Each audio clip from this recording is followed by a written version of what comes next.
طرد مراسل ثاني من المغرب لقناتنا التونسية أثناء معلومة خاطئة بعد ما قال بأنه الملعب بعيد ب 25 كيلومتر من فندق إقامة منتخبنا الوطني بالرباط، لذلك تم طرده وترحيله من المغرب إلى تونس. استاد بعيد تقريبا على وسط الرباط ب 25 كيلومتر. كما كنا رينا اليوم المنتخب لعب سولد اوت اذا الذاك الكل تم بيعها واقتنائها من جماهير المنتخب التونسي. صحيح ما ريناش استاد معبي كما تصورنا بما انه التذاكر الكل بيعت. يمكن النقطه السوداء اللي حبيت نشير لها هو لوم على تنظيم.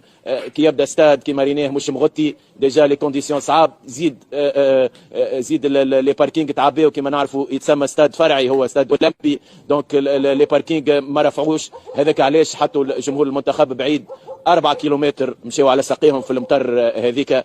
دونك تضحيات